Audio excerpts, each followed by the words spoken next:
Hi சமைக்கிறதுக்கு வந்தாச்சு. 4:30க்கெலாம் கிச்சனுக்குள்ளே வந்தால் தான் அந்த 6 மணிக்குள்ளே எல்லாத்தையும் முடிச்சு வைக்க முடியும். நைட்டு எவ்வளோ முடியலனாலும் என்ன சோம்பேறித்தனமாக இருந்தாலும் ஃபஸ்ட்டு பாத்திரத்தை விளக்காமல் தூங்கணுன்னா காலையில் கிச்சனுக்குள்ளே வரையில் பைத்தியம் தான் வரும். எல்லாத்தையும் தேடுற போது சிங்க்குள்ளே கிடக்கும். ஒன்று ஒன்றா கழுவி கழுவி எடுத்து பண்ணணும்னு எல்லாம் நைட்டே ஒரு 10 நிமிஷம் சோம்பேறித்தனம் பார்க்காம பண்ணிட்டு படுத்துருக்கலாம்ல அப்படின்னு எனக்கே கரண்டி எடுத்து மண்டையில் எண்ணெய் அடிச்சுக்கணும் போல கோவம் வரும். இன்றைக்கி சமையல் கொஞ்சம் ஈஸியாக தான் இருக்கும். ஏன்னா நேற்று வச்ச மீன் குழம்பு இருந்தது, அதை தான் சூடு பண்ணி வைக்க போகிறேன். குழம்பு வைக்கிற வேலை கிடையாது. சாப்பாட்டுக்கு அரிசி ஒலையில் போட்டுட்டேன். முட்டையும் வேக வச்சாச்சு. அப்புறம் ஃப்ரிட்ஜில் ஃபிஷ்ஷு மசாலா தடவி இருந்தது, அதை எடுத்துகிட்டு அதை தான் பொரித்தேன் ஃபஸ்ட்டு. அப்புறம் மீன் குழம்பெல்லாம் சூடு பண்ணேன். சூடு பண்ணிவிட்டு பால் காய வச்சு இறக்கிக்கிட்டேன். கிளம்புறப்போ தானே பால் கொடுப்போம், லாஸ்ட்டாக காய வச்சுக்கலாம் அப்படின்னு சொல்லி வச்சுட்டேன்னா லாஸ்ட்டாக பேக் பண்ணிகிட்ருக்கையில் காய வச்சு பாலை பொங்க விட்டுட்டு அப்புறம் அடுப்பு உட்காந்து தொடச்சிட்ருப்பேன். அதனால் இப்போலாம் சேஃபர் சைடுக்கு முன்னாடியே பாலை காய வச்சு இறக்கி வச்சுட்டு அப்புறமா வேலை பார்க்குறது. கொடுக்குறப்ப சூடு பண்ணி கொடுத்துருவேன். எதுனா ஒரு காய வச்சு விடலான்னு சொல்லி பார்த்தப்ப முட்டைக்கோஸ் இருந்துச்சு. அதுதான் கொஞ்சம் ஈஸியாக முடிஞ்சிரும்ன்றனால முட்டைக்கோஸ் எடுத்து கட் பண்ணி அதையும் தாளித்து விட்டுட்டேன். பிரேக்ஃபாஸ்ட்டுக்கு என்ன கொடுக்குறதுனே தெரில.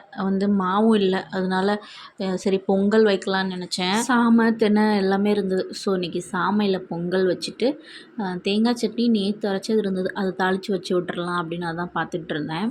சாமை பொங்கல் பண்ணுறதுக்கு அளவு என்னென்னா, 1 டம்ளர் சாமை எடுக்கிறோன்னா அதுலேயே 1/2 டம்ளர் பாசிப்பருப்பு எடுத்துக்கோங்க. நல்லா 4-5 டைம் வாஷ் பண்ணிடுங்க, நிறைய தூசி இருக்கும். அது கூடவே கொஞ்சமாக மஞ்சள்தூள், உப்பு, பச்சை மிளகா, தண்ணி என்ன அளவு சேர்க்கணுன்னா 1 டம்ளர் அரிசி 1/2 டம்ளர் பருப்பு, அதாவது 1.5 டம்ளர், அப்போனா 3 டம்ளர் தண்ணி ஊற்றி 2-3 விசில் விட்டு இறக்கிக்கோங்க.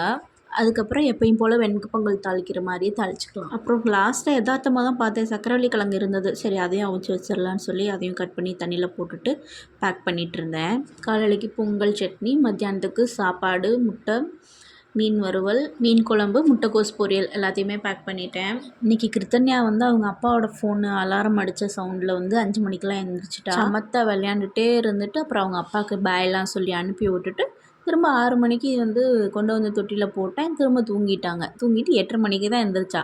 இந்த மாதிரி அழகாக யாருக்குமே அவள் பாய் சொல்ல மாட்றா, எதுவுமே பண்ண மாட்றா. ஏன்னு தெரில, அவங்க டேடிக்கு மட்டும்தான் பண்ணுறா. டெய்லி நான் சொல்லி தரும் போதெல்லாம் என்னை நல்லா கவனிக்கிறா. லிசனிங் மட்டும்தான் என்கிட்ட, பெர்ஃபார்மன்ஸ் ஃபுல்லாக அவங்க டேடிகிட்ட தான் பண்ணுறா. ஓகே, இந்த வீடியோ உங்களுக்கு பிடிச்சிருந்தா லைக் பண்ணுங்கள், சப்ஸ்கிரைப் பண்ணுங்கள். தேங்க்ஸ் ஃபார் வாட்சிங்.